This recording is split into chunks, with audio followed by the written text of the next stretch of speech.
On behalf of faithandreason.org, my name is Bill McGarvey. I'd like to welcome my longtime friend, Father Jim Martin from America Magazine, to our Honest to God conversation. Welcome, Father Jim. Really good to be with you. Good to be with you. Thanks for inviting me. Honest to God is an invitation to conversation. We really hope to encourage people to think and feel a little bit more deeply about what it means to be a Christian in a coarsening and increasingly violent culture. To do that, we're asking people to reflect a bit more on who Jesus of Nazareth actually was, both a peacemaker and a troublemaker, the builder of an inclusive community, but also someone who called out powerful abusers. My first question, Father Jim, then is, do you think inviting people to even reflect in this fashion is possible in this polarized environment we live in? Is it a worthwhile endeavor? Well, I think it is certainly a worthwhile endeavor since I have devoted, most of my adult life to that, as you know. I think that the character and the figure, the person of Jesus is uniquely appealing to people. And people might not like religion or the Catholic Church or Christian churches or whatever, or organized religion in general. But my sense is that Jesus is naturally appealing. And when people talk about Jesus, they get excited. When they read the Gospels, they get excited. He's challenging, as you said. He is a troublemaker, but he's also a healer and someone who wants unity. He's someone who also cannot be contained by any one religion or any one faith tradition. So he's always bigger than we think. But yeah, I think Jesus is always fascinating for people. Well, then, how is it then that we're dealing with in a culture in which we have Christian people writing books about how empathy is a weakness of Christians, and how is that the case? I mean, where is this Jesus coming from? Well, it's a Jesus of their own making. I'm reminded of Thomas Jefferson, who decided that he didn't like the miracles of the resurrection in the gospel story, so he scissored them out, literally, and he created his own Bible, basically. And, again, he's creating a Jesus of his own making, and this is what, a lot of people today are doing. The irony of saying that empathy is something bad, Jesus is described many times in the Gospels as having his heart moved with pity. It's actually, the Greek is in his guts. The Greek word is splanknon. And, this is what Jesus felt. And we're supposed to be like Jesus. We're not sons of God exactly, but like Jesus was. But we're supposed to pattern our lives after him. And so we're supposed to feel empathy and compassion. So people have always tried to fit Jesus into their own worldview and into their own little sort of box, basically. But again, he always escapes. It's amazing to me. I think about it a lot when we talk about scripture and we talk about the Jesus story and about the Gospels, obviously, and the Christian story. I often wonder, when you read the Gospel and you learn about this life and the relatively short ministry life he had and in the life of his followers, how do people get from that story and the character, the person they meet in that story, to this very rigid and strict and unforgiving and unmerciful God that I think passes for Christianity in too many people's minds today? Any thoughts about that? Where that comes from? I mean, that comes from a deep need, maybe for certain structure. I'm kind of fascinated. It's almost as if people read Catcher in the Rye and say, "Oh, this is a handbook for how to deal with juvenile delinquency," and they don't get the story. They don't meet Holden Caulfield. Well, I think because it's difficult, right? It's a lot easier to say I'm going to judge people and say I'm sinless and these other people are sinful. Oftentimes in these situations, it's us versus them, which is the direct opposite of what Jesus is doing. Now, Jesus does call out sinful behaviors, but he also says, God's the judge, or he's the judge, right? Not other people. And he says pretty specifically, judge not, lest you be judged, right? It's pretty obvious. But that's hard for people. It's hard for people not to judge. People can be selfish. I can be selfish too. I can be judgmental too at times. And to really follow what Jesus is asking us to do, which is to create an us, is difficult. So people take the easy path and they say, I'm right and everybody else is wrong. And where Jesus challenges me, for example, to take care of the poor, to reach out to people in the margins, but I don't need to listen to that. That's not as important. Mm-hmm. I think I always go back to something that Father Richard Rohr said. I think probably the Richard Rohr quote that I use the most, and I recently just interviewed him for a podcast that I have. Richard said, Jesus never said, worship me. He said, follow me. And I think, look, I worship Jesus. I go to mass. Adore the Blessed Sacrament, all those kinds of things in the Catholic tradition. But he's right. Richard's right. Jesus says, follow me. Right. And I think people tend to just say, all I need to do is say, oh, Jesus is my savior. And I don't have to worry about the hard stuff like helping the poor or caring for people who are strangers because it's tough. So I think people let themselves off the hook that way.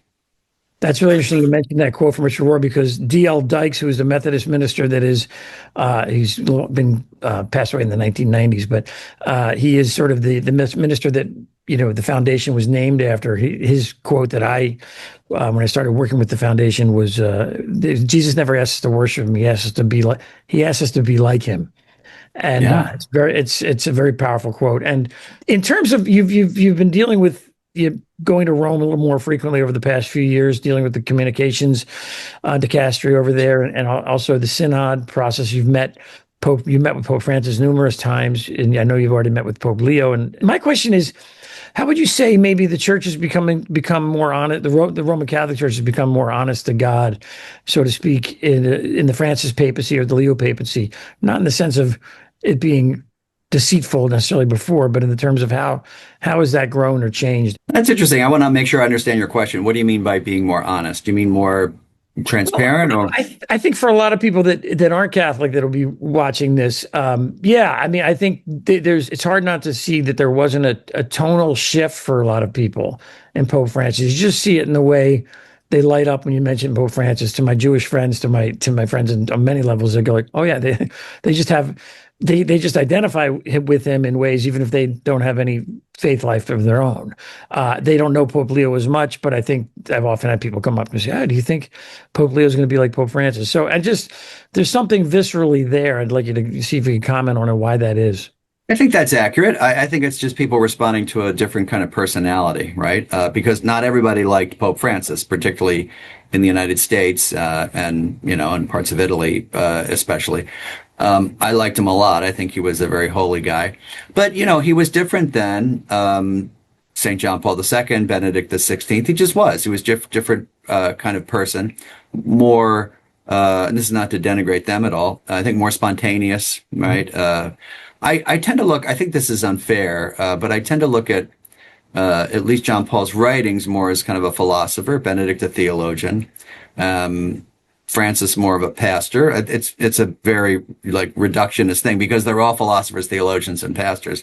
But people respond to different personalities. Now, Francis was, as a Jesuit, also very free of a lot of things that could have burdened him. So he didn't really care where he lived. He didn't care about, as he called it, making a mess, right? By some of his statements. Now, I think a lot of people find that Pope Leo is a little more moderate and cautious, and they like that, right? Mm-hmm.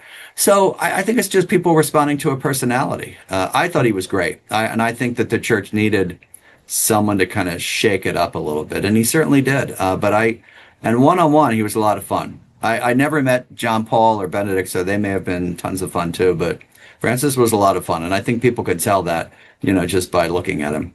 What does that mean? I got to ask, what does it mean? He was a lot of fun one-on-one. Can you give me an example? Yeah, he was funny.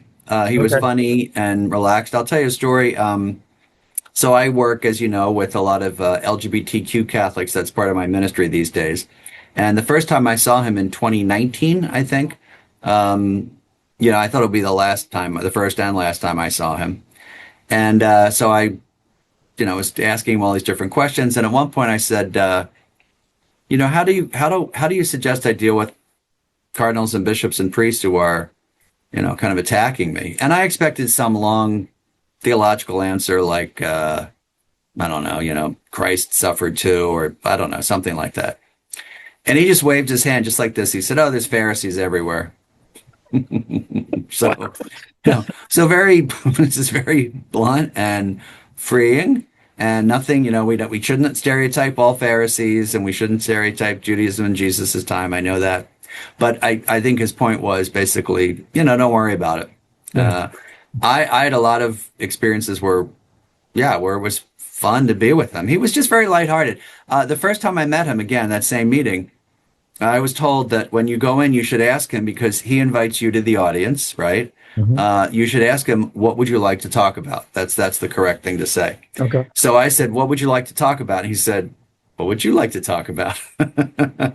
So yeah, just really great. And I see in Pope Leo that same kind of friendliness Hmm. and openness. Well, and Pope Leo brings up an interesting because though for those who don't follow this, Pope Leo took the name Pope Leo, most likely in some sort of recognition of Pope Leo from the late 19th century, who was the author of Rerum Novarum, which is a landmark encyclical on labor and the rights of labor and the economy. Basically, the church. It really is sort of the ground the sort of solid ground of Catholic social teaching, I would guess, is the best way to put it. And yet in America, I have to say, speaking about some of the resistance that you've found in America, there is sort of a sense the middle has shifted significantly rightward in recent decades. Far more Catholics, kind of explicitly identifying as economic and not just cultural conservatives, which really runs kind of it resists a bit of what Rerum Novarum and what certainly the church's was Catholic social teaching would teach. Can you talk a little bit about how Rome might work on that or help with that, and what that means going forward? I think that's an accurate analysis. I think that the church in the United States, has moved rightward, more traditionalist, more conservative, although those are political labels, but we all know what we're talking about. Rome understands that, i.e., the Vatican understands that. But Pope Leo has been very clear about, as you said to begin with, taking the name Leo in honor of Leo the 13th. And that's a very good description of who he was. I would say father of modern Catholic social teaching, certainly on the right, on the side of laborers and workers and the poor. And Leo talked about the AI revolution as being comparable in a sense to the Industrial Revolution that Leo the 13th was going through. But he's been pretty clear, about what he thinks is important. For example, helping migrants and refugees, focusing on the poor. He's been crystal clear on that. So we will see if people who resisted Francis on that are any more amenable to hearing Leo because he's an American. I remember right after he was elected, I was in Rome at the time for the conclave, as you know. One of the things that dawned on me as soon as he came out of the balcony was, well, people in the United States will not be able to say, like they said of Francis, he doesn't understand the United States. Said afterwards, one of the cardinals who had participated in the conclave without breaking confidences said to me, we were electing a pope for the world, not just for the church. Right. And so someone who's a world figure, but also we elected someone who had a missionary heart and who was close to the poor. And that's not always the case with, some Catholics and particularly Catholic commentators. Leo was on the side of the poor, as was Jesus, as was Francis, as was Benedict, as was John Paul, as was Paul VI, all the way back to Jesus. So Right. we have to remember that. I mean, it is sort of interesting because it again, to talk about how the story resonates so differently when I deal with with folks who push back all the time, basically in terms of the church shouldn't be talking about economic issues. The church shouldn't be talking about, just stay in their own lane. How do you deal with that? Well, one thing people tell me you don't know much about economics. I remind them I went to Wharton and I worked for GE for 6 years, so I know a little bit. I'm not a complete fool when it comes to that. But also the key is basically preaching the gospel. And if the gospel has political implications, then so be it. Jesus is very clear about caring for those who are poor and sick and strangers. That means migrants and refugees, the homeless. He just couldn't be clear about that. And so if that has a political sort of result, then so be it. On top of that, the tradition of Catholic social teaching is part of Catholic teaching, right? I mean, these are encyclicals. It's the highest, it's almost the highest level of authority in the church, right? And so, the epithet Catholic, cafeteria Catholic, which is often applied to people on the left, right, can also be applied to people on the right. You can't just pick and choose. Or if you do pick and choose, you have to say that I'm going against Catholic social teaching. So it's just part of who we are. And look, more basically, as you know, Bill, Jesus said, care for the poor, right? Matthew 25, the litmus test for entrance into the kingdom of heaven or the reign of God or heaven is, how well did you care for the least of my brothers and sisters? Couldn't be clearer. Right. That's a great point. And sort of my next question is, I know you've done a lot of work with LGBTQ folks. Your book, Building a Bridge, got a lot of attention and also a lot of I know resistance in the church. Mm-hmm. And I know and from many who really took issue with your outreach to LGBTQ folks. Can you talk a little bit about can you foresee a time when issues around sexuality are not as central? And I feel like oftentimes we obsess about what was the line by the Reverend Jim Wallace, who said in seminary, they looked it up, that, in scripture, sex is mentioned or homosexuality was mentioned X amount of times, whereas, the poor were mentioned 3,000 times. It was like, Oh, sure. Yeah. you can't one on one hand, like you tell me where God's head is at, where God's mind is at. There's a sense, I think, that some of the bishops in the U.S. and the church is preoccupied sometimes with issues of sexuality and all this sort of. Do you see a time when that might change, and if this preoccupation in the church and how that'll affect younger people's interest or relevance to the church? Can you talk a little bit about that in your work over the past few years?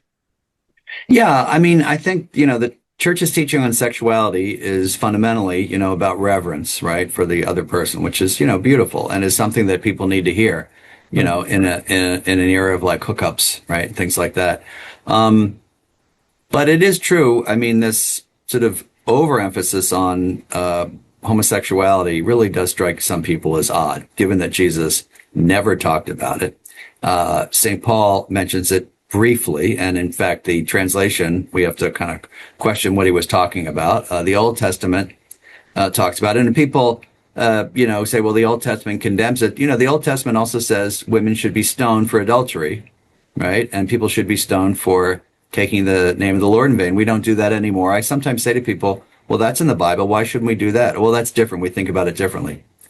But homosexuality, sometimes we suddenly become literalist and fundamentalist. I think it's changing in some places. You have more and more parishes and dioceses that are offering outreach programs to LGBTQ Catholics. Not everywhere, but it's changing. It's happening. Mm-hmm. A huge step forward was Pope Francis. Pope Francis did more for LGBTQ people than all of his predecessors combined. He's the first pope ever to use the word gay in public. He had appointed an openly gay man to a papal commission. He met with transgender people. He met with people like myself and Sister Janine Gramick from New Ways Ministry and all sorts of other people who work with LGBTQ people. More importantly, he called for the decriminalization of homosexuality. And that's a big step forward. I think what's important to say, and I'm obviously speaking to a largely English-speaking audience and maybe mostly in the U.S. and in the West, stuff that we think is sort of small potatoes is a big deal overseas. Mm-hmm. And I often say to people, calling for the decriminalization of homosexuality, meeting with transgender people, using the word gay. Some people in the West say, big deal, and sort of lukewarm. What's lukewarm over here is really white hot in other places. What's lukewarm in New York is white hot in Nairobi. Right. And so we have to remember that he took a big chance. And then in addition to that, what's happening is as more and more people are coming out, more and more priests are affected, more and more parishes are affected. Bishops have nieces and nephews who are gay, right? It just changes things. Not everywhere. I mean, still sub-Saharan Africa and Eastern Europe, very difficult for LGBTQ Catholics. But it's changing slowly, and I hope it continues to change, and I hope people continue to listen to LGBT people.